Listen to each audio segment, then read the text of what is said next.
வணக்கம். Jagan audio book தமிழுக்கு உங்களை அன்போடு வரவேற்கிறேன். இன்றைய கேட்க இருப்பது கதை ஆட்டம் ஆரம்பம். அத்தியாயம் 1. நம்மை ஒருவன் இகழ்ந்து பேசினாலும் பதிலுக்கு நாம் அவனை தூற்றி பேசக்கூடாது. இகழப்பட்டவர் பொறுமையாக இருந்தால் அவர் அடங்கிக் கொண்ட வேதனை நெருப்பை போல் தீவிரம் பெற்று அவரை இகழ்ந்தவனை பற்றி கொண்டுவிடும். அது மட்டுமல்ல, இகழ்ந்தவன் ஏதாவது புண்ணியம் செய்திருந்தால் அது இகழப்பட்டவனை போய் சேர்ந்துவிடும். விதுர நீதி. அதிகாலை நேரம்.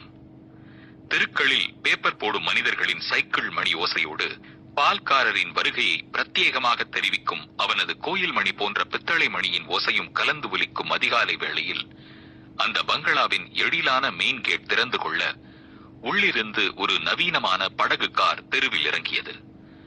காருக்குள் டிரைவிங் சீட்டில் இருந்த காயத்ரியை பார்த்து கேட் வாட்ச்மேன் வடிவேலு சற்று அதிர்ந்தான்.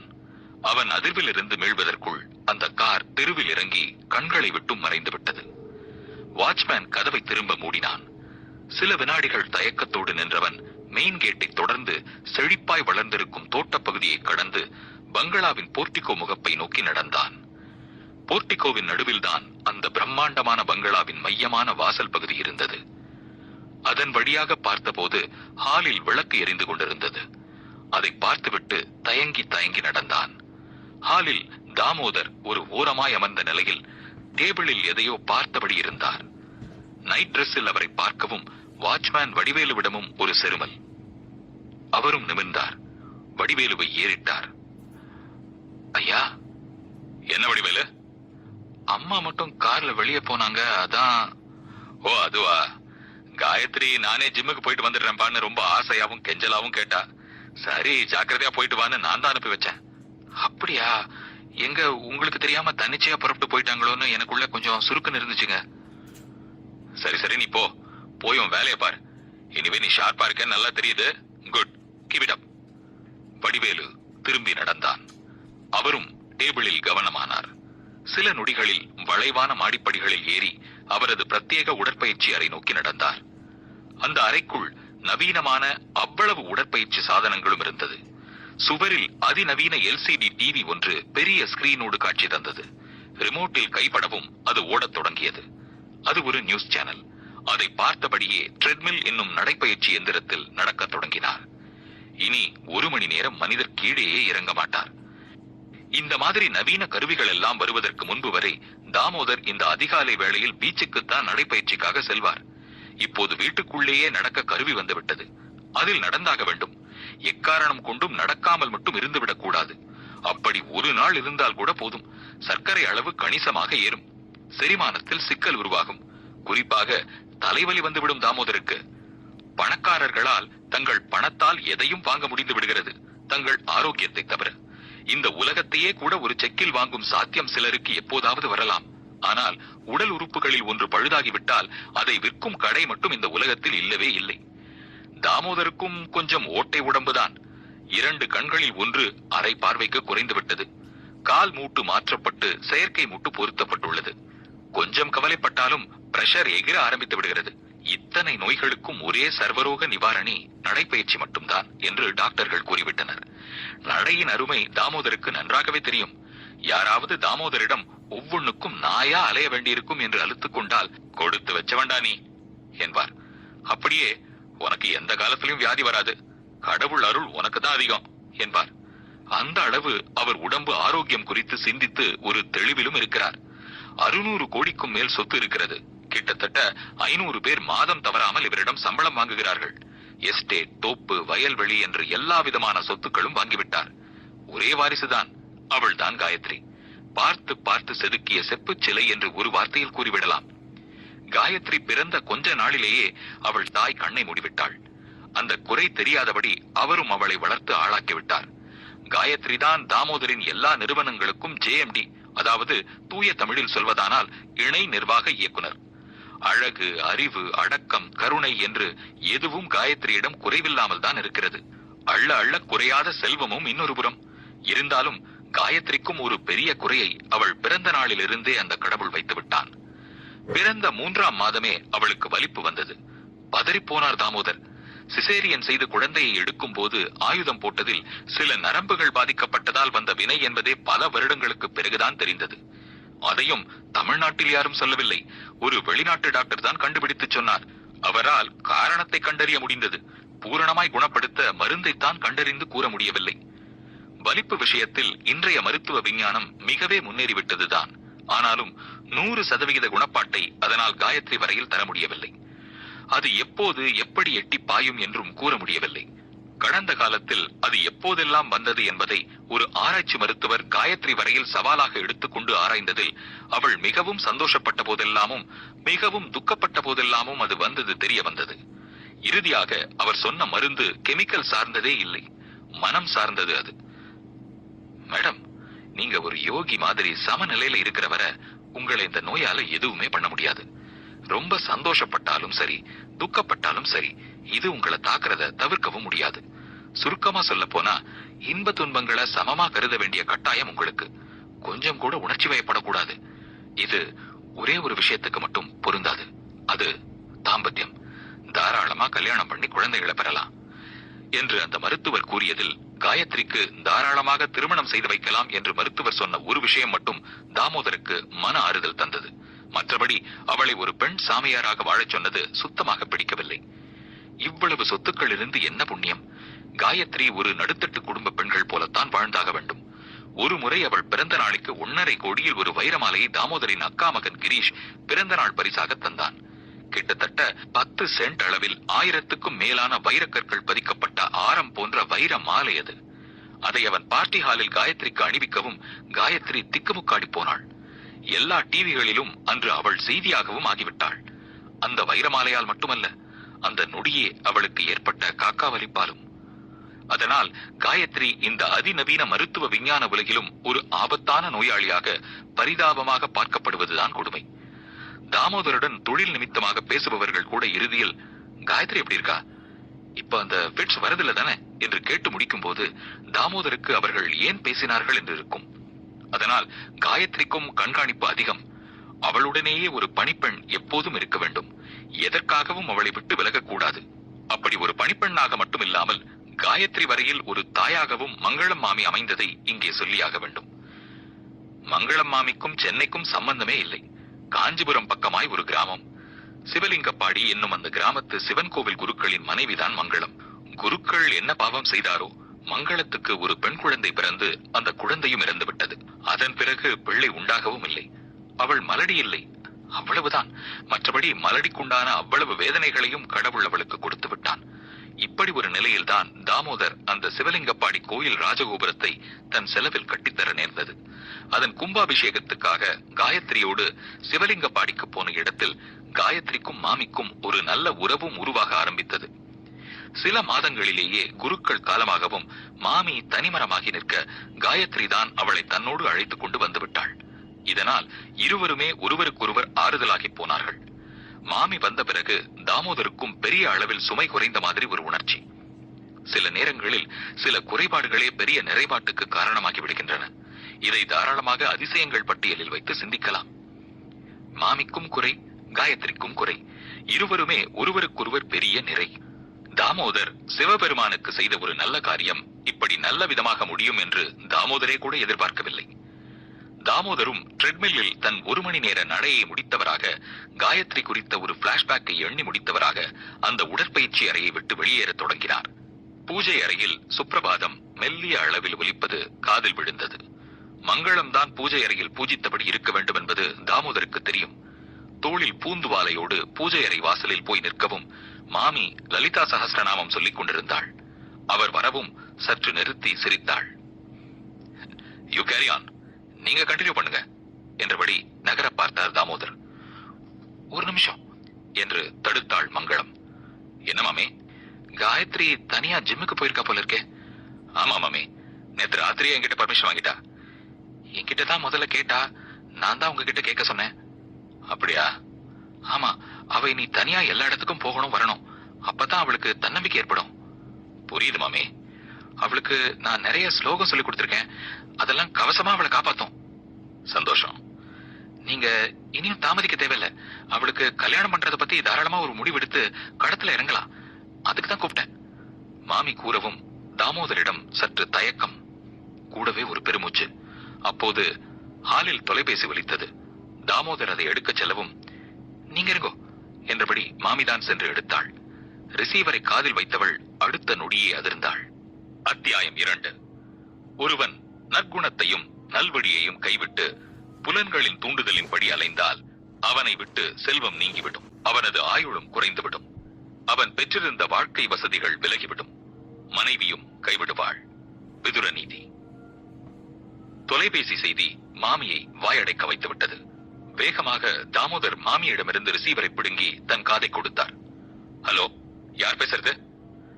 இங்க லைஃப் ஸ்டைல் ஜிம்மோட சூப்பர்வைசர் பேசுறேன். நீங்க யாருன்னு நான் தெரிஞ்சுக்கலாமா? நான் தாமோதர் பேசுறேன். ஓ, தாமோதர் சாரா? Very sorry sir. உங்க டாக்டருக்கு திடீர்னு ஃபிட்ஸ் வந்து இப்ப எங்க கஸ்டடியில இருக்காங்க. ஜிம்ல டம்பல்ஸ் ஹேண்டில் பண்ணும்போது ஃபிட்ஸ் வந்ததால அது அவங்க கால்ல விழுந்து வீங்கிடுச்சு. இப்ப ஃபிட்ஸ் நின்னுடுச்சு, ஆனா அவங்களால காலை தரையில வைக்க முடியல. No problem. within 20 minutes I will be there. அதுவரை கேர்ஃபுல்லா பாத்துக்கோங்க ப்ளீஸ். Sure sir. மறுமுனையின் உத்தரவாதமான பதிலை தொடர்ந்து தாமோதர் பரபரப்பானார். மங்களம் மாமி அவரை பதட்டம் குறையாமல் பார்த்தாள். என்ன மாமி, இப்படி ஆயிடுச்சுன்னு வருத்தமா இருக்கா? பின்ன அதுலயும் 6 மாசமா வரவே வராத அந்த வியாதி திரும்ப இப்படி தலையை காட்டிடுதே, அதுவும் தன்னம்பிக்கையோட அவ தனியா போன முதல் நாளே. எல்லாம் தலையெழுத்துதான், நீங்க அப்படித்தானே சொல்வீங்க. பேச்சோடு பேச்சாக தன் அறை நோக்கி சென்று உடை மாற்றிக் கொண்டு புறப்படுவதில் வேகமானார். மாமியை அவர் உடை மாற்றிக் கொண்டு வரவும், நானும் வரேன் என்றாள். இதை நான் எதிர்பார்த்தேன். சரி சரி வாங்க என்றபடியே அவரோட காரில் ஏறி அமர்ந்து அதை கிளப்பினார். வழக்கமாக அவர் பின்புறம் அமர்ந்து கொள்ள டிரைவர் லோகநாதன் தான் டிரைவிங் சீட்டில் அமர்ந்து காரை எடுப்பான். இன்று அவர் வருவதற்கு முன்பாக தாமோதரை காரை கிளப்பவும் வாட்ச்மேன் வடிவேலு முகத்தில் ஆச்சரியம். அதை உணர்ந்தது போல தாமோதர் வடிவேலுவிடம், காயத்ரியை கூட்டிட்டு வர போறேன், போன இடத்துல அந்த கருமம் திரும்ப வந்துருச்சு, வர வர நீயே போனை எல்லாம் அட்டன் பண்ணு என்றவராக காரை வேகப்படுத்தினார். வடிவேலுவும் அப்பவே, நான் பயப்பட்டேங்க என்றார். சென்ட்ரல் ஸ்டேஷனில் நீலகிரி எக்ஸ்பிரஸில் இருந்து உதிர்ந்து கொண்டிருந்தான் இளங்கோவன். ஒரு கையில் சூட்கேஸ், தோளில் ஒரு ஹோல்டால் பேக் என்று பிளாட்பாரத்தில் அவன் நடக்கவும் கருவாட்டு வாடை குப் என்று அவன் மூக்கில் ஏறியது. பக்கத்து பிளாட்பாரத்தில் நின்று கொண்டிருந்த சார்மினார் எக்ஸ்பிரஸின் பார்சல் கேரேஜில் இருந்து விசாகப்பட்டினத்து கருவாடுகள் இறங்கி இருந்தன. பக்கத்திலேயே பல வார மாத பத்திரிகைகளின் பார்சல்கள். சில பார்சல்கள் கட்டு உடைந்து பல புத்தகங்கள் பிளாட்பாரத்தில் சிதறி கிடந்தன. அதை பார்த்த இளங்கோவனுக்கு கோபமாக வந்தது. ஆனால் பிளாட்பாரத்தில் எந்த ஒரு பயணியும் அதை பொருட்டாகவே கருதவில்லை. இளங்கோவன் அந்த புத்தகங்களை எடுத்து பார்சலோடு வைத்து ஓரமாகவும் வைக்க முயன்றான். ஐயா, அத்தையன் தொடர அப்பால நீதான் பார்சல் வச்சேன்னு லோடு மேனுங்க உன்னாண்ட கரைச்சல் பண்ணுவாங்க என்று ஒரு போர்ட்டல் சொல்லிக் கொண்டே பீடி புகையை ஊதிக்கொண்டு போனான். இளங்கோவன் கோபத்தை அது மேலும் கிளறிவிட்டது. அந்த கோபம் குறையாமல் நடந்தவன் நேராக என்கொயரி ரூமில் டைம் பாஸ் புத்தகம் படித்தபடி இருந்த ஒரு போலீஸ்காரர் முன்தான் நின்றான். Hello sir. அவரும் நிமிர்ந்து பார்த்தார். பிளாட்பாரத்துல பார்சல் கட்டுகளை கண்ணா பின்னான்னு போட்டிருக்காங்க. கட்டு உடைஞ்சு புத்தகம் எல்லாம் செதறி கிடக்குது. அதுக்கு நான் என்ன செய்யணும்? என்ன செய்யணுமா? ஏதாவது செய்யுங்க. அவ்வளவு பொதுமக்கள் சொத்து. இங்க எந்த ரயில் எத்தனை மணிக்கு வரும் போகும்னு கேளுங்க, சொல்றேன். இந்த பார்சல் சமாசாரம் எல்லாம் ரயில்வே பார்சல் ஆபீஸ்காரங்க வேலை. அவங்கதான் பொறுப்பா வேலை செய்யல. இது மேல சொல்லுங்க. பாப்போமா? உடனே போன் போட்டு சொல்லுங்க. பார்சல்ங்கிறதுல எவ்வளவோ விஷயம் இருக்கும். அதை எதிர்பார்த்துக்கிட்டு இருக்கவங்க மனசை எல்லாம் கொஞ்சம் நினைச்சு பாருங்க. அதான் பாப்போங்கிறல்ல. நீங்க வேலையை பாருங்க சார். அலட்சியமாக பதில் வந்தது. அது இளங்கோவனை என்னவோ செய்தது. அப்போது அவருக்கு போன் வரவும் சற்று தள்ளி இருந்த போனை எடுப்பதற்காக எழுந்தார். அந்த கேப்பில் அவர் அமர்ந்திருந்த நாற்காலியை விசுக்கென்று பின்னால் இழுத்தான் இளங்கோவன். அவர் நாற்காலி இருப்பதாக நினைத்து அமரப்போய் அப்படியே கீழே விழுந்தார். இதை பார்க்காத மாதிரி கூட்டத்தில் கலந்து மறைந்தவன், இந்த மாதிரி பொறுப்பில்லாதவங்க காலு கையெல்லாம் முறிச்சு எரியணும் என்று முணங்கிக் கொண்டான். ஸ்டேஷனுக்கு வெளியே ஆட்டோக்காரர்களின் மொய்ப்பு. ஒரு ஆட்டோக்காரரிடம் வடபழனி போகணும் எனவும் மேலும் கீழும் பார்த்துவிட்டு, ஏறிங்க சார் என்றார். ஏறது இருக்கட்டும், மீட்டர் போடணும் என்று இளங்கோவன் சொல்லவும் அதே மேல் கீழ் பார்வையை வேறு மாதிரி பார்த்தார். என்ன பாக்குற? வேற ஆட்டோ பாரு. அப்போ நீ மீட்டர் போட மாட்ட. நால யாருமே போட மாட்டோம். அப்போ கவர்மெண்ட்ல இருந்து பப்ளிக் வரை எல்லாரும் கேனையங்க, அப்படிதானே? அது யாருக்கு தெரியும்? இப்ப நீ மீட்டரை போட்டு வண்டி எடுக்கிற. இளங்கோவன் எகிர ஆரம்பித்தான். சார், ஏன் சார் வாய புடுங்குற? ஒரு கப் டீ இன்னைக்கு என்ன விலை விக்குது தெரியுமா? இந்த பேச்செல்லாம் வேணாம். அந்த டீயோட விலை உனக்கு மட்டும் இல்ல, எனக்கும் தான். சரி சார், 280 கொடுத்துரு சார். சர்வ சாதாரணமாக சொன்னபடி சீட்டில் ஏறி அமர்ந்தான். மீட்டருக்கு மேல காலனா தரமாட்டேன் என்றபடியே ஏறி அமர்ந்தான் இளங்கோவன். எனக்கு கட்டுப்படி ஆகாது சார், புரிஞ்சுக்க சார். எப்படி கட்டுப்படி ஆகாதுங்கிற? கணக்கு போட்டு பாத்துருவோமா? சார் வெட்டி பேச்சு எதுக்கு சார்? எனக்கு இஷ்டம் இல்ல, வண்டி விட்டு இறங்க. அடுத்த நொடி சற்று தள்ளி நின்று கொண்டிருந்த டிராபிக் கான்ஸ்டபிளிடம் சென்ற இளங்கோ, சார் ஒரு ஆட்டோக்காரன் கூட மீட்டர் போட மாட்டேங்கிறான். கேட்டா அப்படிதாங்கிறான். நான் போலீஸுக்கு போவேன்னு சொன்னேன். உடனே ஒருத்தன் இங்க ஓட்டுற ஆட்டோவில் சரி பாதி உங்களோட தாங்கிறான். உண்மையா சார்? எவன் சொன்னா? கூப்பிடவன என்றார். அதோ அவன்தான். இளங்கோவும் கை காட்ட அந்த ஆட்டோக்காரன் அடுத்த நொடியை வண்டியை கிளப்பிக் கொண்டு சிட்டாய் பறக்க ஆரம்பித்தான். சார் நான் இப்போ வடபழனி போகணும், நீங்களே மீட்டர் போட்டு ஒரு ஆட்டோவில் ஏத்தி விடுங்க என்றான் துணிவாக. அவரும் மேலும் கீழும் பார்த்தபடியே ஒரு ஆட்டோவை கைத்தட்டி அழைத்து ஏறிங்க என்றார். ஏறிக்கொண்டு மீட்டர் எனவும் அரை மனதாக போட்டார் அந்த ஆட்டோக்காரர். ஆட்டோவும் புறப்பட்டது. நம்ம ஊர்ல தான் ஒரு ஆட்டோ பிடிக்கிறதே ஏரோப்ளேன் பிடிக்கிற மாதிரி இருக்கு என்று ஆரம்பித்தான்.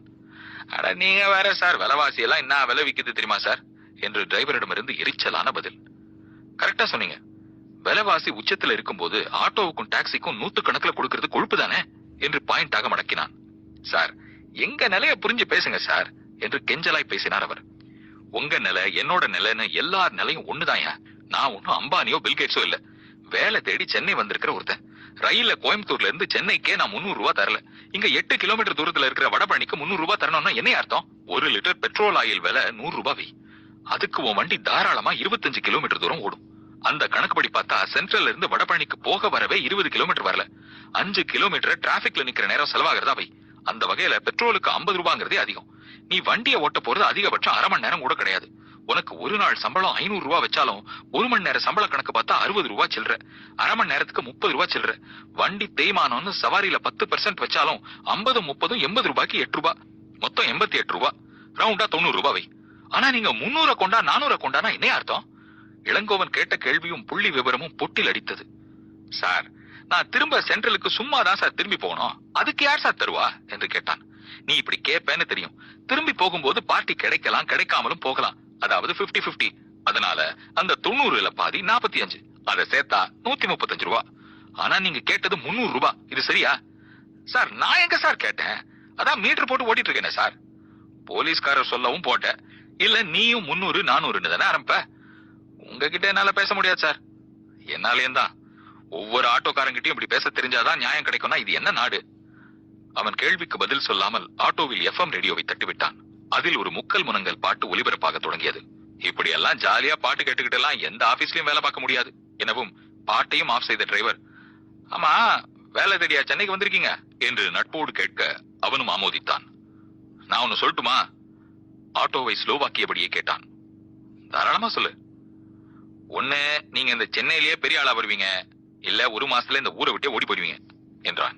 இளங்கோவன் சிரித்தான். என்ன சார் சிரிக்கிறீங்க? கோவம் இல்லையா? எதுக்கு கோவப்படணும்? அதான் பெரிய ஆளா வருவேன்னு சொல்லிருக்கே, நான் வந்தே தீருவேன். ஒரு முடிவோட தான் என் கிராமத்தை விட்டு வந்திருக்கேன் என்றான் இளங்கோவன். அத்தியாயம் 3. அறிஞர் எனப்படுபவர் ஒரு செயலை மேற்கொள்வதற்கு முன் நன்கு சிந்திப்பார்.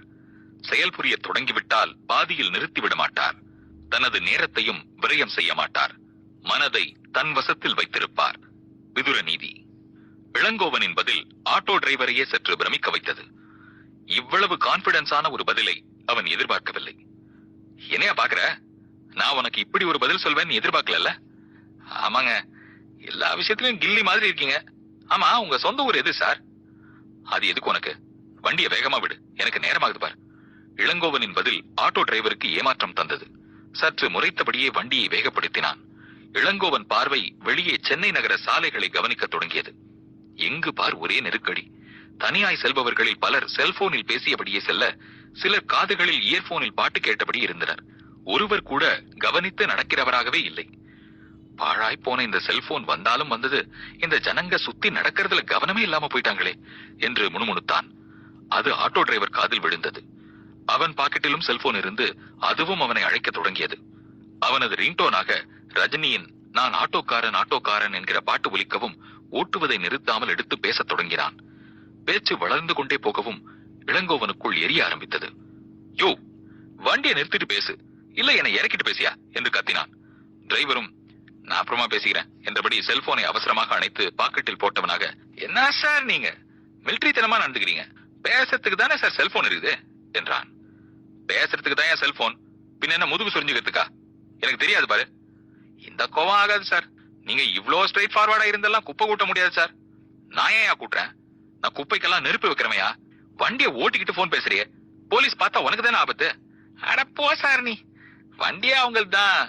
என்னது, இந்த வண்டி ஓனர் போலீஸ்காரரா? இந்த வண்டிக்கு மட்டும் இல்ல, 10க்கு 8 வண்டி அவங்களது தான். அவங்கன்னா நேரா அவங்க வர மாட்டாங்க, அவங்க பினாமிக்கு தான் வருவாங்க. அதான் பூனை விலைக்கு யானை விலையா சார்? நாங்க ஓட்டினாலும் ஓட்டாட்டியும் அவங்களுக்கு 300 ரூபா கொடுத்துடணும். அதுவும் 8 மணி நேரத்துக்கு தான். 2 டியூட்டி டைம் ஓட்டினா 500 ரூபா. இது வண்டி வாடகை. இது போக எஃப்சி செக்கப்புக்கு போகும்போது வண்டிக்கு 5000 தந்துடணும். லஞ்சம் சார், இல்லாட்டி தரமாட்டாங்க. அதனாலதான் நீங்க எல்லாம் கொள்ளக்காரங்களா மாறி பப்ளிக் தலையில மிளகா அரைக்க பாக்குறீங்களா சார்? ஒரு நாள் நீங்க ஓட்டி பாருங்க சார், எங்க கஷ்டம் தெரியும் என்று ஆட்டோக்காரன் சொல்லவும் வடபழனி வரவும் சரியாக இருந்தது. சார், வடபழனில எங்க சார்? குமரன் காலனில 3வது தெரு. அது யார் வீடு சார்? உறவுக்காரங்களா? இல்ல, என் ஃப்ரெண்டு வீடு. அப்போ ஃப்ரெண்டு வீட்டுல தங்கி பெரிய ஆளா வர போறீங்க, அப்படிதானே? அப்படியேதான். இளங்கோ ஆமோதிக்க ஆட்டோ தெருவுக்குள் நுழைந்தது. நிறுத்து நிறுத்து என்று ஒரு அபார்ட்மெண்டை பார்த்து குரல் கொடுக்கவும் வண்டி தேங்கி நின்றது. மீட்டரில் 140 ரூபாய் சில்லறை. 150 ரூபாய் தரவும் அந்த ஆட்டோக்காரன் சில்லறைக்கு பாக்கெட்டை துழாவ சிரித்தபடி வச்சுக்கோ வச்சுக்கோ என்றான். ஆட்டோக்காரனும் பதிலுக்கு சிரித்தபடி தேங்க்ஸ் என்றான். அவன் விலகவும் அபார்ட்மெண்ட்டுக்குள் நுழைந்த இளங்கோ தான் தேடி வந்த பிளாட் முன் நின்று காலிங் பெல்லை ஒலித்தான். கதவும் திறந்தது. அப்பால் அவன் நண்பர் ராஜேந்திரன் முகம். இளங்கோவனை பார்க்கவும் ஒரு பகீர் உற்சாகம். இளங்கோ, எப்படி இருக்க ராஜேந்திரா? உள்ளவாடா, என்ன இது சர்ப்ரைஸ் விசிட்? அதானே என் வழக்கம். கேட்டபடி உள் நுழைந்த இளங்கோ தன் லக்கேஜ்களை ஒரு ஓரமாக வைத்தவனாக அந்த பிளாட்டை சுற்றி ஒரு பார்வை பார்த்தான். ஆமா, ஏன் அட்ரஸ் எப்படி கிடைச்சது? எப்படியோ கிடைச்சது, அதுவா பெரிய விஷயம் என்று இளங்கோவனை அதிர்வோடு பார்த்த ராஜேந்திரன், உண்மையில அது பெரிய விஷயம் தான் இளங்கோ. நான் இங்க இருக்கிறது யாருக்கும் தெரியாது. நான் துபாய் போயிட்டதா என் வீட்டை நினைச்சிட்டு இருக்காங்க. அது எனக்கும் தெரியும். நம்ம ரமேஷ் ஊருக்கு வந்திருந்தான், அவன் தான் தந்தான். ரமேஷா? அவன் நான் யார்கிட்டயும் சொல்ல மாட்டேன்னு எனக்கு சத்தியம் பண்ணியிருந்தானே. அவனை சந்தேகப்படாத, அவன் ஒன்னும் நீங்க இருக்கிறத என்கிட்ட சொல்லல. ஒரு நாள் உன் கூட செல்போன்ல பேசிட்டு இருந்தவன் எதுக்கோ உன் அட்ரஸ கேட்க நீயும் சொன்ன. அதை அவன் வாய் விட்டு சொல்லிக்கிட்டே செல்போன்ல பதிவு பண்ணும்போது அங்க அவனை பார்க்க போன நான் கேட்டுட்டேன். நான் வந்ததை ரமேஷும் கவனிக்கல. அப்புறமா நான் கேட்டுட்டது தெரிஞ்சு ரொம்பவே வருத்தப்பட்டான். நான் தான் அவன்கிட்ட நான் யார்கிட்டயும் சொல்ல மாட்டேன்னு சத்தியம் செஞ்சு தந்தேன். நீ அனாவசியமா பயப்படாத. இளங்கோ கூறவும் ராஜேந்திரனிடம் சற்று டென்ஷன் குறைய தொடங்கியது. அப்படியே விசாரிப்பும் தொடங்கியது. ஆமா, ஊர்ல எல்லாரும் நல்லா இருக்காங்களா? பஞ்சாயத்து போர்டுல வீட்டுக்கு வீடு நல்ல தண்ணி கொடுக்கற திட்டம் முடிஞ்சு தண்ணி வருதா? இன்னொரு ரேஷன் கடை கூட வந்துருச்சாமே. ஆமா. சைக்கிள் கடை நாகராஜ் எப்படி இருக்கான்? நீ எப்பவும் அரட்டை அடிக்கிற இடம், அதான் நாகராஜனை ஞாபகமா கேக்குற இல்ல? அரட்டை அடிக்கிற இடம் மட்டுமா? என் வாழ்க்கையே அங்கதானே திசை மாறுச்சு. இப்ப அந்த பிளாஷ்பேக் எல்லாம் வேண்டாம் ராஜேந்திரா. என்னையும் நீ ஊர்க்காரனா பாக்காத. நான் இப்ப வேலை தேடிதான் சென்னை வந்திருக்கேன். நீ தான் எனக்கு உதவி பண்ணணும். அது சரி, நான் என்ன எம்ப்ளாய்மெண்ட் எக்ஸ்சேஞ்ச் நடத்துறேன், என்கிட்ட போய் வேலை கேட்கிற? நீ மனசு வச்சா முடியும்னு சொன்னா ரமேஷ். சினிமால யாராவது நடிக்கணும்னா உன் மூலமா தான் போய் ஆகணுமாமே. அது அப்படி இல்ல. நான் துணை நடிகர் சங்கத்துல செக்ரட்டரியா இருக்கேன். ராஜேந்திரன்னா யாருக்கும் தெரியாது. சங்கத்துல என் பேர் டோபாராஜி அப்படின்னா தான் எல்லாருக்கும் தெரியும். சினிமால இந்த மார்க்கெட் சீன் எல்லாம் வரும்போது பொதுமக்களா நடிக்க ஆளுங்க தேவைப்படுவாங்க. அவங்கள சப்ளை பண்ற ஏஜென்ட்டுக்கு என் கண்ட்ரோல்ல தான் இருப்பாங்க. அவங்க மூலமா ஆசைப்படுறவங்களை அனுப்பி வைப்பேன். ஒரு கால் ஷீட்டுக்கு சோறு போட்டு 500 600ன்னு தருவாங்க. அதுல 100 ரூபாய் ஏஜென்ட்டுக்கு போயிடும். அதுல 50 எனக்கு வரும். 50 ரூபாய் சம்பாதிச்சா இப்படி கும்முன்னு ஒரு பிளாட்ல இருக்க? ஒரு ஆளுக்கு 50. அந்த மாதிரி 100 பேர்ல இருந்து 150 பேர் வேற அனுப்புவேன். அப்படியா சங்கதி? அப்ப அந்த பொதுமக்கள் வேலைதான் உன்னால தர முடியுமா? நான் எப்ப அப்படி சொன்னேன்? இல்ல, அதானே உன்னால முடிஞ்சதுன்னு சொன்னேன். இதோ பார், அப்படியெல்லாம் இல்ல. நீ நேரா உள்ள நுழைஞ்சு 500 600 சம்பாதிச்சிட முடியாது. சங்கத்துல முதல்ல மெம்பர் ஆகி கார்டு வாங்கணும். வாங்கிட்டா போச்சு. என்ன வாங்கிட்டா போச்சு? இன்னைக்கு நீ கார்டு வாங்கணும்னா 60,000 வரை செலவாகும் தெரியுமா? என்னது 60,000? ஆமா. சங்கத்தோட ஆயுட்கால உறுப்பினர் சந்தா, மெடிக்கல் இன்சூரன்ஸ், ரிஸ்க் பெனிஃபிட்னு உள்ள நிறைய விஷயம் இருக்கு. எல்லாத்துக்கும் தான். ஐயோடா, இது ஆனாலும் அநியாயமா இருக்கே. இது ஒரு வகையில டெபாசிட் மாதிரி தான். தமிழ், தெலுங்கு, மலையாளம்னு 3 மொழியில நடிக்கலாம். தினம் ஒரு கால் ஷீட் நிச்சயம் கிடைக்கும். பெருசா நடிக்க தெரியணுங்கிற கட்டாயம் இல்ல. ஒரு மஞ்ச பையோட மார்க்கெட்ல குறுக்க நெடுக்க நடக்கணும், அவ்வளவுதான். அப்ப நடிக்க வேண்டாம், நடந்தா போதும், அப்படிதானே? ஆமா.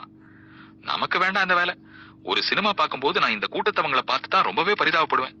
எவ்வளவோ கனவோட வந்துட்டு இப்படி குறுக்க நெடுக்க நடக்கிறாங்களேன்னு நினைக்கும் போது ரொம்பவே வருத்தமா இருக்கும். அதான் சினிமா. கொண்டு போனா உச்சிக்கு கொண்டு போய் உட்கார வச்சு நீ முதுகு சுரிஞ்சா அதை கூட சூப்பர் ஸ்டைல்னு கை தட்டும். இல்ல உன்னை குப்பையில போட்டு புரட்டி ஈவு இறக்கமே இல்லாதபடி உன் முதுகு மேலே ஏறி நிக்கும். இப்படி ஒரு இடத்துல நீ எப்படியோ தப்பிச்சிட்டிய ராஜேந்திரா.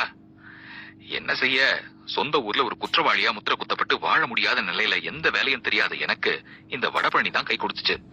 யாருக்கும் என்ன அடையாளம் தெரியக்கூடாதுன்னு காடு மாதிரி தலைமுடி வளர்த்து தாடியோட தெரிஞ்ச என்ன ஒரு அசிஸ்டன்ட் டைரக்டர் பார்த்துட்டு நடிக்கிறியான்னு கேட்டு நடிக்க வச்சார்.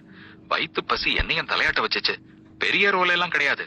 ஒரு மனநிலை பாதிக்கப்பட்ட பிச்சைக்காரனா ஒரு சீன்ல தலைய காட்டணும். டோப்பா தலைமுடியும் மீசையும் நான் நடிச்ச படத்தோட டைரக்டருக்கு ஆகவே ஆகாது. பாலு மகேந்திரா சார் கிட்ட யதார்த்தமா தொழில் கத்துக்கிட்டவர். அதனால என் தாடி மீசையால வாய்ப்பு கிடைச்சது. முகத்தை காட்டி முடிக்கவும் சம்பளத்துக்காக கையை நீட்டினப்பதான் சங்கத்தை சேர்ந்தவங்க குறுக்க வந்து மெம்பர் ஆயிட்டு அப்புறமா சம்பளத்தை வாங்கிட்டு போனாங்க. அப்புறம் நிறையவே போராடினேன். ரொம்ப கஷ்டப்பட்டு மெம்பர் ஆகி அப்புறம் இப்ப செக்ரட்டரியாவும் ஆயிருக்கேன். எப்பவும் சொந்த தலைமுடியோட நடிக்காம டோப்பா வச்சே நடிச்சதால டோப்பா ராஜுவா ஆயிட்டேன். ஆரம்பத்துல நம்ம ஊர்க்காரங்களுக்கு தெரிஞ்சிருவோம்னு பயந்தேன். அப்புறம் தான் கிரெடிட்ல நரேந்திர மோடியே நடிச்சாலும் யாரும் கவனிக்க மாட்டாங்கன்னு தெரிஞ்சுக்கிட்டேன். ராஜேந்திரன் விளக்கி முடிக்க இளங்கோவும் ஆடை மாற்றிக் கொண்டவனாக பாத்ரூம் நோக்கி செல்ல தொடங்கினான். போகும்போது, கவலைப்படாத, கூடிய சீக்கிரம் ஒரு வேலையை தேடிட்டு போயிடுவேன், உனக்கு பாரமா இருக்க மாட்டேன் என்றான். ராஜேந்திரனுக்கும் அப்படி அவன் பேசி கேட்ட பிறகே அப்பாடா என்றானது. ஆஸ்பத்திரியில் பெட்டில் கண் திறந்த காயத்ரி முன்னே மாமிதான் நின்றபடி இருந்தாள். மாமி, காயத்ரி, எங்க மாமி இருக்கேன்? ஆஸ்பத்திரி இல்லையா? ஆமா, நீ பதட்டப்படாத. மை காட், காலை கூட அசைக்க முடியலையே மாமி. காயத்ரி கலங்க தொடங்கினாள். ஒண்ணுமில்ல காயத்ரி, உடற்பயிற்சி கருவிய காலில் போட்டு போல இருக்க, வீங்கி இருக்கு, அவ்வளவுதான். அவ்வளவுதானா?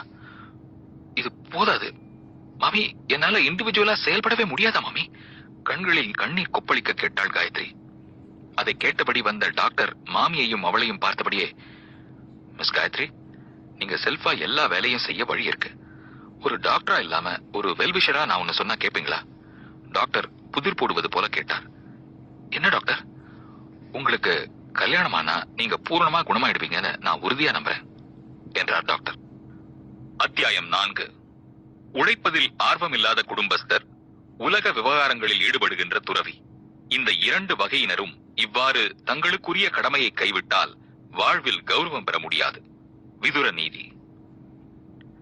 டாக்டர் அப்படி ஒரு கருத்தை சொல்வார் என்று காயத்ரி கொஞ்சம் கூட எதிர்பார்க்கவில்லை. மங்களம் மாமிக்கு அவர் அப்படி சொன்னதில் ஒரு ஆச்சரிய உணர்வு ஏற்பட்டு டாக்டரை பதிலுக்கு வியப்போடு பார்த்தாள். என்ன மாமி லுக் விடுறீங்க? என்னடா ஒரு டாக்டர் போய் கல்யாணத்தை பத்தி பேசுறானேன்னா? ஆமா, எந்த மருந்து வேகமா குணப்படுத்தும்னு சொல்ல வேண்டிய நீங்க சம்பந்தமே இல்லாம கல்யாணம் பத்தி பேசினா ஆச்சரியமா தானே இருக்கும். ஆச்சரியப்படாதீங்க, காயத்ரி வரையில கல்யாணம் தான் ஒரு நல்ல மருந்து. அது எப்படின்னு நான் சொல்லுங்களேன். அப்படி கேளுங்க. கல்யாணங்கிறது ஒரு பெண் வரையில ஒரு பிரத்யேக கனவு. தனக்கு வரப்போற புருஷன் விஷயத்துல அவங்க நிறைய கனவுகளோட இருப்பாங்க. அந்த கனவே சிலர் வரையில ஒரு பிரஷரா ஃபார்ம் ஆயிடும். இதுல இருந்துதான் ஸ்ட்ரெஸ்ங்கிற ஒரு விஷயம் உருவாகும். இந்த ஸ்ட்ரெஸ் ஒவ்வொரு உடம்புல ஒவ்வொரு விதமா செயல்படும். ஒரு பொண்ணுக்கு தீராத தலைவலி என்கிட்ட வந்தா நானும் மருந்து கொடுத்தேன், ஒன்னும் புண்ணியம் இல்ல. நடுவுல சில நாள் தலைவலி வராமலும் இருந்தது. அது எப்பெல்லாம் வராம இருந்தது, அன்னைக்கு அவளை சுத்தி என்ன நடந்ததுன்னு ஒரு ஆய்வு செஞ்சேன். அந்த பொண்ணு தினமும் வேலைக்கு போறவ. அவ ஆபீஸ்ல அவளோட மேனேஜர் ஆபீஸுக்கு வராதப்பெல்லாம் தலைவலி வரல. அவர் வந்த அன்னைக்கெல்லாம் தலைவலி வந்து அவளை பிரிச்சு மேஞ்சிருச்சு. அந்த மேனேஜர் கண்டிப்பானவர், கடுமையா பேசுறவர். இதனால இந்த பொண்ணுக்கு ஸ்ட்ரெஸ் உருவாகி அது தலைவலியில முடிஞ்சது. இப்படி ஸ்ட்ரெஸ் ஒவ்வொருத்தர்கிட்ட ஒவ்வொரு விதமா செயல்படும். இங்க காயத்ரி வரையிலையும் கூட ஸ்ட்ரெஸ் ஒரு காரணமா இருக்கும்னு நான் நினைக்கிறேன். மனசுக்கு பிடிச்ச புருஷன் வந்து ஒரு குழந்தையும் உருவாகும் போது இந்த ஸ்ட்ரெஸ் இல்லாம போகும். அதான் கல்யாணம் பண்ணிக்க சொன்னேன். டாக்டர் சொல்லி முடிக்க காயத்ரி வேகமாக எடிட்டு, டாக்டர், எனக்கு கல்யாணம் பத்தி எல்லாம் ஒரு கனவும் கிடையாது. இன்ஃபேக்ட் நான் அதை நினைச்சதே இல்லை என்றாள். டாக்டர் சிரித்தார். என்ன டாக்டர் சிரிக்கிறீங்க? நான் கல்யாண கனவை ஒரு உதாரணமா தான் சொன்னேன். ஸ்ட்ரெஸ்ஸுக்கு அதுதான் காரணம்னு இல்ல, வேற பல விஷயங்கள் இருக்கலாம். சிம்பிளா சொல்றேனே, எனக்கு போய் இப்படி ஃபிட்ஸ் வந்துருச்சேன்னு நீங்க அடிக்கடி மனசுல நினைச்சா அது கூட ஸ்ட்ரெஸ் கிரியேட் பண்ணும். அது எனக்கு தெரியாது, ஆனா அதுக்கு கல்யாணம் தீர்வுங்கிறது என்னால ஏத்துக்க முடியாது என்றாள் காயத்ரி. கல்யாணம் ஒரு தீர்வுமா? கல்யாணமே தீர்வுன்னு நான் சொல்லல. நான் சொன்னதும் ஒரு ஆலோசனை தாம்மா. இத கூட நானா சொல்லல. மும்பைல ஒன்ன மாதிரியே ஒரு கேஸ். கடைசியில கல்யாணம் அந்த பொண்ணுக்கு பர்மனன்ட் சொல்யூஷனா அமைஞ்சது. இப்ப அந்த பொண்ணுக்கு 5 வயசுல ஒரு பையன். கல்யாணமாகி 6 வருஷமாச்சு. அவளுக்கு இடையில ஒரு தடவை கூட வலிப்பு வரல. டாக்டர் சொன்னதை கேட்டபடியே வந்தார் தாமோதரன். அவர் முகத்தில் ஒரு தீர்மானம் தெரிந்தது. அவரை பார்க்கவும் டாக்டரும் சிரித்தார். என்ன டாக்டர், காயத்ரிக்கு மாப்பிள்ள பாக்குறது ஒரு நல்ல வழின்னு சொல்றீங்களா என்று பாயிண்டாக கேட்டார். எக்ஸாக்ட்லி, நான் எதை வச்சு சொல்ல வந்தேன்னா என்று அவர் திரும்ப ஆரம்பிக்கும் முன் கையை உயர்த்தி விளக்கம் தேவையில்லை, அது எனக்கு தெரியும் என்பது போல பார்த்தவர், ஏற்பாடு பண்ற என்றார். காயத்ரிக்கு சற்று பகீர் என்றது. அப்பா என்னப்பா நீங்க என்று அதிர்வை காட்டினாள்.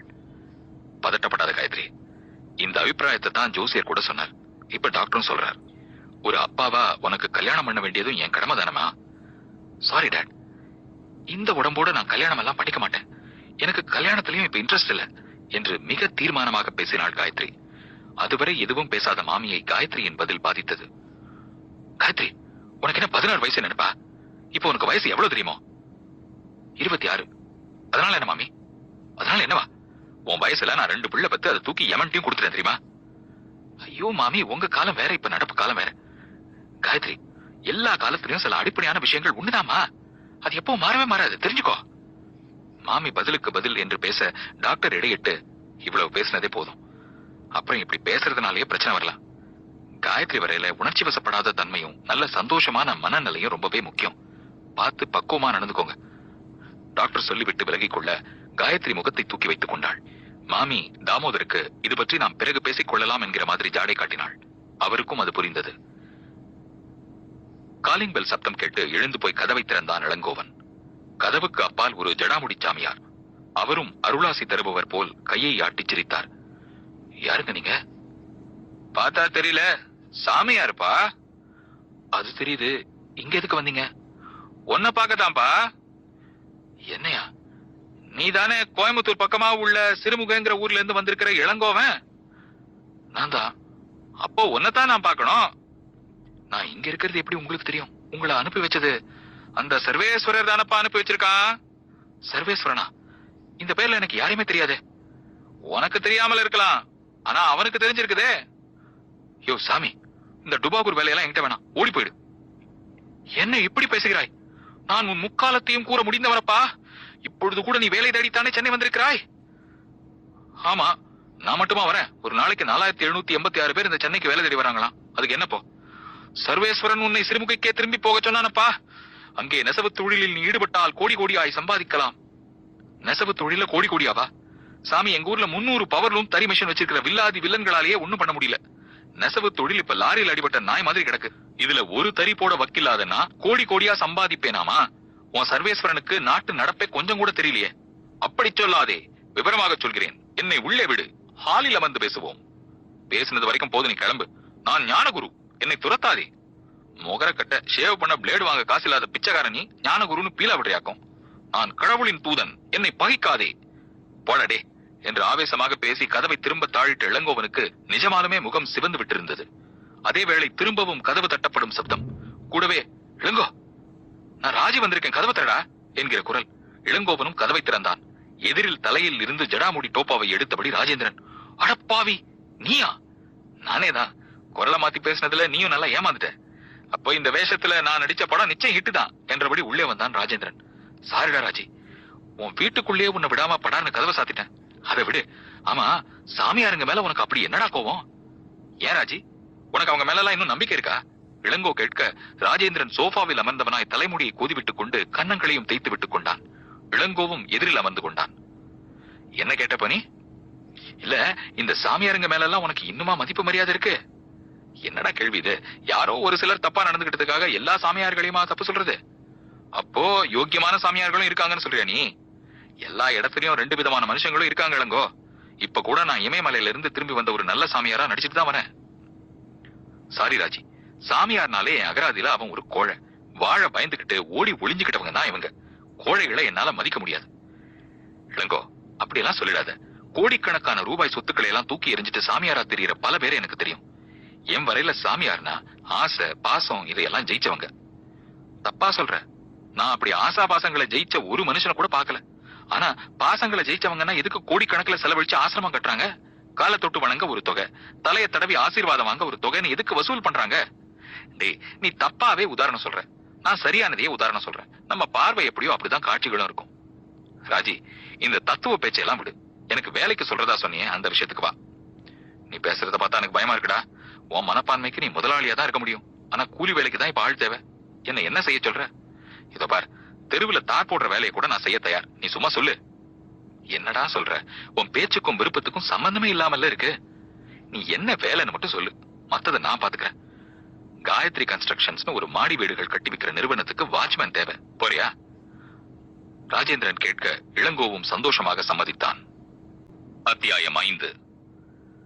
ஏழையாக இருந்தும் எல்லாம் பெற ஏங்குவது, உயர் பதவியிலோ உயர் நிலையிலோ இல்லாவிடினும் பிறர் மீது கோபத்தை வெளிப்படுத்துவது, இந்த 2 குறைகளும் கூர்மையான விஷ முட்களைப் போல் உடலை பாதித்து வாடச் செய்துவிடும். இதைத்தான் தன்னையே கொல்லும் சினம் என்பர். விதுர நீதி. வாட்ச்மேன் வேலைக்கு போக இளங்கோ சம்மதிக்கவும் ஆச்சரியமாக பார்த்தான் ராஜேந்திரன். என்ன ராஜேந்திர அப்படி பாக்குற? உன்னை புரிஞ்சிக்கவே முடியலடா, அதான் பாக்குறேன். நான் என்ன அழகான பொம்பளையா என்ன புரிஞ்சிக்க முடியாம போக? இல்லடா, ஒரு பக்கம் உன் விருப்பங்கள் ரொம்ப பெருசா இருக்கு, அதே சமயம் வாட்ச்மேன் வேலைங்கிறது ஒரு சராசரியான வேலை, சம்பளமும் பெருசா கிடைக்காது. ஆனா அதை நீ கௌரவம் பார்க்காம ஒத்துக்கிட்டதுதான் ஆச்சரியம். நான் வாட்ச்மேன் வேலை பாக்குறேன்னு தான் சொன்னேன், அதுலயே வாழ்நாள் பூரா தொடர போறதா உன்கிட்ட சொன்னேன். அப்போ எண்ணம், முதல்ல கிடைச்ச வேலையை செய்வோம், அப்புறமா அதுல இருந்து அடுத்த கட்டத்துக்கு போவோம். போக முடியலன்னா? என்கிட்ட இந்த முடியலன்னா ஆகாதுன்னாங்கிற வார்த்தைகளுக்கெல்லாம் இடமே கிடையாது. இதையெல்லாம் பேச கேட்கும் போது எப்பவுமே நல்லாதான் இருக்கும் இளங்கோ. ஆனா சென்னையில வாழறது ஒன்னும் சாதாரண விஷயம் இல்ல.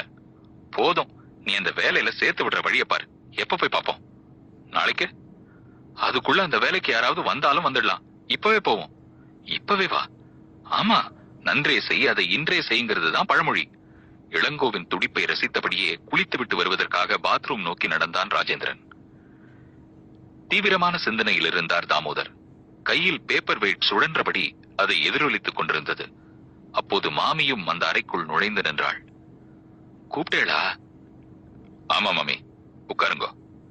இருக்கட்டும், நீங்க சொல்லுங்க. நீங்க உட்கார்ந்தாதான் நான் பேசுவேன் எனவும் மாமி அமர்ந்தாள். அமர்வதில் ஒரு அரை மனது தெரிந்தது. மாமி, காயத்ரி கல்யாண விஷயமா பேசத்தான் உங்களை கூப்பிட்டேன். நினைச்சேன். டாக்டர் சொன்னதுக்காக மட்டுமில்ல, ஒரு தகப்பனா அவளுக்கும் ஒரு நல்ல இடம் பார்க்க வேண்டியது என் கடமை தானே. அதுல என்ன சந்தேகம்? அதான் நான் ஒரு முடிவுக்கு வந்துட்டேன். முடிவுக்கு வந்துட்டேன்னா கல்யாணம் பண்றதுங்கிற முடிவுக்கு தானே? அது மட்டும் இல்ல, மாப்பிள்ளையையும் தீர்மானம் பண்ணிட்டேன். அப்படியா? யாரது? சொல்றேன் மாமி. நான் வெளியே மாப்பிள்ளை தேட விரும்பல. என் அக்கா மகன் கிரீஷையை காயத்ரிக்கு கட்டி வச்சிடலான்னு நினைக்கிறேன். கிரீஷையா? ஆமா, உங்களுக்கும் அவனை தெரியுமா? நன்னா தெரியும். ஆனா என்ன மாமி, அவன் தலைமுடி கூலிங் கிளாஸ்னு தோற்றம் உங்களுக்கு ஒரு மாதிரி தப்பா தோணுதா? அது மட்டும் இல்ல, கிட்ட வந்தாலே சிகரெட் போக நாத்தம். அவன் வயசுல நான் அவனை விடவே ரொம்ப மோசம். கல்யாணமானா எல்லாம் சரியாயிடும் மாமி. அப்படின்னு நீங்க நினைக்கலாம், காயத்ரி நினைக்கணுமே. ஏன் மாமி, அவன் நினைக்க மாட்டாளா? உங்க பொண்ணை பத்தி உங்களுக்கு தெரியாதா? தெரியாமலா முதல்ல உங்களை கூப்பிட்டு பேசுறேன். நீங்க தான் அவளை சம்மதிக்க வைக்கணும். அது இருக்கட்டும், நான் ஒண்ணு உங்களை கேட்கலாமா? கேளுங்க. வெளியே நல்ல மாப்பிள்ளை கிடைக்க மாட்டாங்கிறது உங்க அபிப்பிராயமா? மாமியின் கேள்வியின் முன் தாமோதர் மௌனம் சாதிக்க தொடங்கினார். பேசுங்கோ. இப்படி மௌனம் சாதிச்சா என்ன அர்த்தம்? புரியலையா மாமி? நிஜமா புரியல எனக்கு. மாமி, என்கிட்ட இருக்கிற பணத்துக்காக பலர் கிடைக்கலாம். ஆனா காயத்ரிய மனப்பூர்வமா ஒத்துக்கிற ஒருத்தன் கிடைக்கிறது சாத்தியம் இல்ல மாமி. ஒத்துக்கிறேன். ஆனா காயத்ரியோட எண்ணம் என்னன்னு தெரியுமா? சொல்லுங்களேன். தன் பணத்தை துளி கூட நினைக்காம தன்னை மட்டும் விரும்புற ஒருத்தன் தான் அவளுக்கு தேவை. அவ ஆசைப்படலாம். அவ வியாதி தெரிஞ்சு அப்படி யார் மாமி முன் வருவா? முயற்சி செய்து பார்க்கலாமே. அதுக்கு கையில இருக்கிற கிரீஷ் எந்த வகையில மோசம்? கிரீஷ் மட்டும் முழு மனசா விரும்பி பண்ணிப்பான்னு எதை வச்சு நம்புறேன்? அவன் உறவுக்காரன். அவன் கிட்ட நான் எதுனாலும் மனம் விட்டு பேச முடியும். ஒத்துக்கிறேன். ஆனா அவன் காயத்ரிய மனப்பூர்வமா ஏத்துக்கணும். பரிதாபப்பட்டுலாம் ஒத்துக்க கூடாது. பரிதாபப்பட்டா என்ன மாமி தப்பு? அத காயத்ரி விரும்பல. நான் எப்பவாவது பரிதாபப்பட்டாலே அவளுக்கு எவ்வளவு கோவம் வருது தெரியுமா? மாமி, உன்னை இழந்தாதான் உன்னை கிடைக்குங்கிறது தானே எப்பவும் நியதி. அது கல்யாணத்துக்கு மட்டும் பொருந்தாது. கல்யாணத்துல ஒரு ஆண் தன்னையே பெண் கிட்ட கொடுக்கறான், பொண்ணும் தன்னையே ஆண் கிட்ட கொடுக்கறா. யாரும் எதையும் இழக்கல. முடிவா என்ன சொல்றேள்? நான் காயத்ரி கிட்ட பேசுறேன். கிரீஷ் தான் மாப்பிள்ளைன்னு சொல்றேன். அவ என்ன சொல்றான்னு பாப்போம். பக்குவமா சொல்லுங்க, நல்லபடியா புரிய வைங்கோ. நானும் கையில வெண்ணைய வச்சுக்கிட்டு நெய்க்கு அலைய விரும்பல. பதிலுக்கு மாமி சிரித்தாள். காயத்ரி கன்ஸ்ட்ரக்ஷன்ஸ் என்கிற பெயர் பலகையை கடந்து தன் மோட்டார் பைக்கில் இளங்கோவோடு இறங்கினான் ராஜேந்திரன். உள்ளே ஒரு அறையில் ராஜேந்திரனுக்கு தெரிந்த இன்ஜினியர் இருந்து வரவேற்றார். வா ராஜேந்திரா. வணக்கம் சார், இது என் நண்பர் இளங்கோ. வாட்ச்மேன் வேலைக்கு நீ சொன்னது இவனைத்தானா? எடுத்த எடுப்பில் அவர் இளங்கோவை இவன் என்று உரிமையில் குறிப்பிட்டது இளங்கோவுக்கு ஊசியாக குத்தியது. ஆமாம் சார் என்று ராஜேந்திரன் கூறவும், உட்கார் ராஜேந்திரா என்றார் அவர். ராஜேந்திரன் உட்காரவும் இளங்கோவும் உட்கார்ந்தான். நீ நில்லுப்பா என்றார் மிக வேகமாக. அது இளங்கோவை அடுத்த ஊசியாக குத்திற்று. அவனும் அரைமனதாக நின்றான். முகத்திலும் பலத்த மாற்றங்கள். ராஜேந்திரனும் கவனித்தான். தர்ம சங்கடமாக இருந்தது. அப்புறம் என்ன படிச்சிருக்கான்? கேள்வி ஆரம்பமாயிற்று. டிகிரி முடிச்சிருக்கான். டிகிரியா? அந்த இன்ஜினியரிடம் அதிர்வோடு கூடிய வியப்பு. ஆமா சார், நல்ல இங்கிலீஷ் நாலேஜும் உண்டு. அப்புறம் இந்த வேலைக்கு வரணும்? என்ன சார் நீங்க, நல்ல வேலை இருந்தா நீங்களே சொல்லுங்களேன். உடனே அவர் இளங்கோ பக்கம் திரும்பினார். ஆமா, உன் கையெழுத்தெல்லாம் புரியுற மாதிரி தெளிவா இருக்குமா? ஓரளவு இருக்கும் சார். ஆனா இந்த காலத்துல கையெழுத்து எப்படி இருந்தா என்ன சார், எல்லாம் டைப் மேட்டர் தானே. அப்ப டைப்பிங், அப்புறம் கம்ப்யூட்டர் பரிச்சயம். அவர் கேட்க ராஜேந்திரன் இளங்கோவை பார்க்க இளங்கோ சிரித்தபடி, சார் உங்க செல்போன்ல உங்களுக்கு ஒரு மெசேஜ் அனுப்பியிருக்கேன் பாருங்க என்றான். ஏன் செல்போனுக்கா? ஆமா சார். உனக்கு எப்படி தெரியும் ஏன் நம்பர்? ராஜேந்திரன் இருக்கே. சரி, எனக்கு எதுக்கு மெசேஜ்? பாருங்களேன். அவரும் பார்த்தார். அதில் மெசேஜ் வந்திருந்தது. மரியாதை கொடுப்பவருக்கே மரியாதை திரும்ப கிடைக்கும். மரியாதை தான் மனிதனின் பெரிய சொத்து என்று 2 வரிகள். இன்ஜினியர் முகத்தில் முத்து முத்தாக வியர்வை துளிர்க்க தொடங்கிவிட்டது. அவருக்கு புரிய வேண்டியது புரிந்தும் விட்டது. இத நீ சரி, நீங்க எப்ப அனுப்புனீங்க என்று தயக்கமாக கேட்க, இப்பதான். நீங்க ராஜேந்திரனை மட்டுமே மனுஷனா நினைச்சு அவனை பார்த்து பேசிட்டு இருக்கும் போது அனுப்புன என்றான் இளங்கோ. இன்ஜினியரால் பதில் கூற முடியவில்லை. ஒரு பயம், ஒரு பிரமிப்பு என்று 2ம் கலந்து எழுந்தது. அதன் இறுதியில் ஐ எம் சாரி என்று மட்டும் சொன்னார். அழைத்து வந்த ராஜேந்திரனுக்கு இனி வேலைக்கு ஆகாது என்பது தெரிந்துவிட்டது.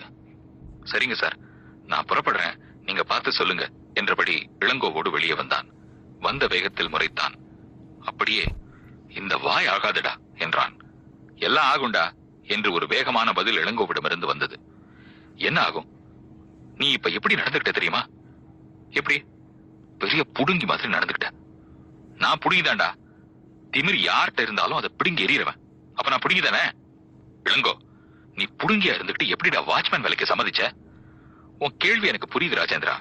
எந்த வேலை பாக்குறோங்கிறது முக்கியமே இல்ல, எப்படி பாக்குறோங்கிறது தான் முக்கியம். இளங்கோ, இந்த மாதிரி சினிமா டயலாக்லாம் கேட்க நல்லா இருக்கும். இப்ப வேலை போயிடுச்சே, என்ன செய்ய போற? அவர் வேலை இல்லைன்னு எங்கடா சொன்னாரு? இத வார்த்தையில வேற சொல்லுவாங்களா?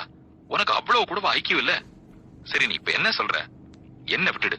நீயே இனி உன் வழிய பாத்துக்கோ, இல்ல வந்த வழியை பாத்துக்கிட்டு சிறுமுகைக்கே திரும்பிடு. இங்க உன்ன மாதிரி ஆட்கள் சைக்கிள் ரிக்ஷா கூட ஓட்ட முடியாது. அப்படியா? என்ன அப்படியா? மனசுல பெரிய ராஜா மாதிரி நினைப்பு, ஆனா அடுத்த வேலைக்கு வழி கிடையாது. விடு, இனி உனக்கு நான் சிரமம் தர மாட்டேன். என் வழியை நான் பாத்துக்கிறேன். அந்த பதிலோடு ராஜேந்திரன் வீடு வந்த இளங்கோ தன் சூட்கேஸை எடுத்துக் கொள்ளவும் ராஜேந்திரன் ஒரு மாதிரி பார்த்தான். என்ன பாக்குற? என்னடா உடனே கிளம்பிட்ட? ஆமா, அப்பதான் எனக்கும் ஒரு வேகம் வரும். நீ ஒண்ணும் வருத்தப்படாத. விறகு வெட்டின ஒரு விறகு வெட்டி தான் பின்னால அமெரிக்க ஜனாதிபதியாவே வந்தார். இளங்கோ, நீ பேசுறதெல்லாம் கேட்க நல்லா இருக்குடா, ஆனா வளைஞ்சு கொடுத்தாதான்டா வாழவே முடியும். நல்லா தெரியும் ராஜேந்திரா, எங்க வளையணுமோ அங்க வளைஞ்சு, எங்க நிமிரணுமோ அங்க நிமிர எனக்கு நல்லா தெரியும். நிச்சயமா நான் பெரிய மனுஷனா வருவேன், நீ பாப்ப. வரட்டுமா? இளங்கோ பெட்டியோடு அந்த வீட்டை விட்டு தெருவில் இறங்கினான். பார்த்து கொண்டே நின்றான் ராஜேந்திரன். தெருவில் இறங்கிய நொடி இளங்கோவின் செல்போனுக்கு ஒரு அழைப்பு. காதை கொடுத்தவன் முகத்தில் பலத்த பிரகாசம்.